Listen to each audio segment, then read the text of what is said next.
When it comes to customer satisfaction, it has got a lot to do with building advocacy for your brands, attracting and retaining prospective customers, who in turn drive brand and business growth as a whole.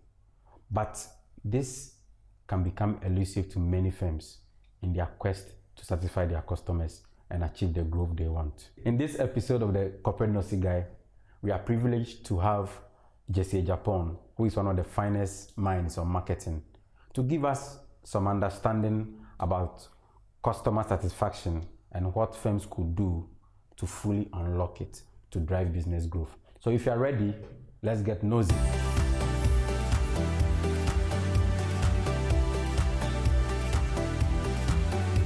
I break my career on, say, into 3 levels. In one part, I like to see myself as a brand marketing person. Another part, I like to see myself as a young entrepreneur, even though I'm inching towards 41. The last part of me, my career also includes being a father. I see that also as a career, which is important to me. What many might call a career is, in a traditional sense, started with me working in Kina Pharma, doing my national service there. I've worked at Joy FMs, at Doom FM, I think for a period of like 6 months. I worked also in Charterhouse as business development manager for a long period. I branched off into politics a little bit. From politics, I jumped back into corporate, where I worked in Guinness Ghana Breweries Limited. I joined Guinness as a senior brand manager. From there, I moved to Zain. I joined a telecom wave, and I joined Zain as a marketing manager for enterprise business.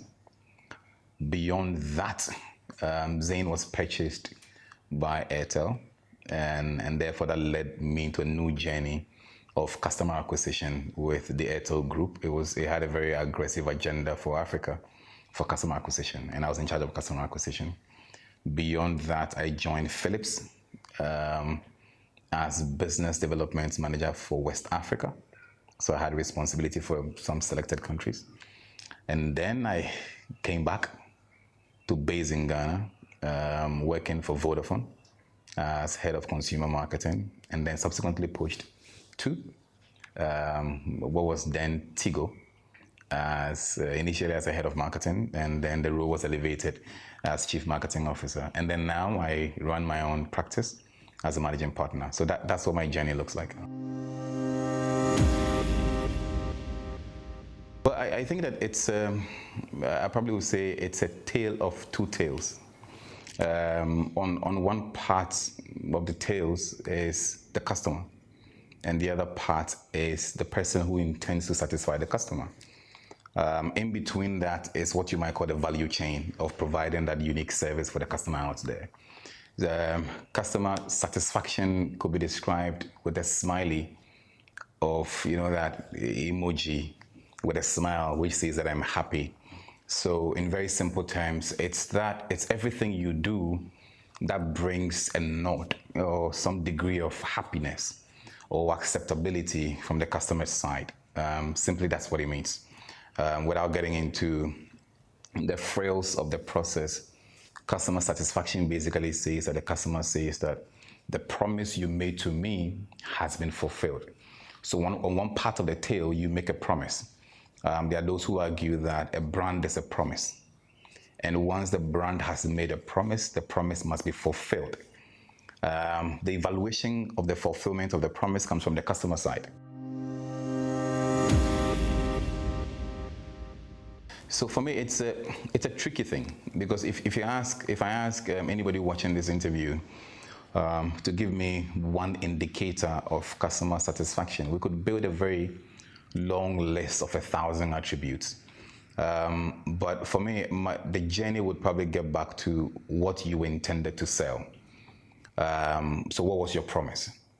So if I pick a product again, and the product is a drink, or if I pick a product and the product is, say, the Nosy Guy, the promise that you've made is to develop amazingly good content out there.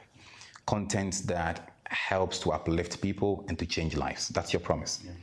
So anybody who watches your content must feel that promise being delivered. So what are the ingredients that goes into it? Quality is a key thing. So a very key ingredient within the customer satisfaction journey is understanding and being empathetic to the customer. So what does that mean?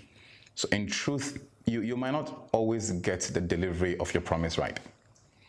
So a key part of that journey is to ensure that when the customer has an objection or the customer feels that the promise has not been fulfilled, then how do you ensure that you are empathetic to the customer's need? A second ingredient that I might speak about is consistency. So if you say that the corporate nosy guy, I hope that I'm pronouncing the nosy right, that guy or that content is supposed to deliver messages or content that helps young people to be progressively good, then you have to be consistent with that. So part of the satisfaction journey, the ingredient is to make sure that you stay on point. If second quarter, the program jumps into hearsay and gossip, then you've broken off the consistency path. Another key thing, which I feel is an ingredient, is timing. So if I say that you would get my content every Wednesday at 5 p.m., the customer works their journey and tunes the journey into that particular time. And therefore, it must come at the time you commit to delivering it. So within the brewery industry, they might say that the drink is best served chilled. So that best served chilled is an issue of time. So make sure that you keep it in the fridge and give it time to chill. So if you drink it outside of that loop and you don't get satisfied, then that's an issue. If you say that you're flying people from one destination to the other, it might take 6 hours. People plan their lives with that, and therefore it's very important that the timing is also very, very accurate. A key part of the customer satisfaction journey, another part of it would be innovation. I've always believed that the customer taste and preference keep on changing. So on one breath, you say that a brand is a promise fulfilled. So the brand will keep on making a promise. Then on the other hand, you say that the customer's taste and preferences keep on changing. So how do you balance the promise of a brand with a changing taste and preference of a customer there? And it's very complicated because today, your drink is a talk of the town and people like the fact that your drink is bitter in a particular way. Then somebody launches another drink that changes the bitterness and makes it more bitter and people gravitate towards that. But your promise was to deliver consistency. But now the taste in the market is changing. Yeah. So how do you ensure that I promise that I will deliver this all the time, but your taste has changed? So what do I do? Which means that you need to evolve your brand around the changing taste and preference of people, or you probably create a new variant to satisfy that particular need. So for me, there are lots of parts that you need to try and bring together, and there are too many of that.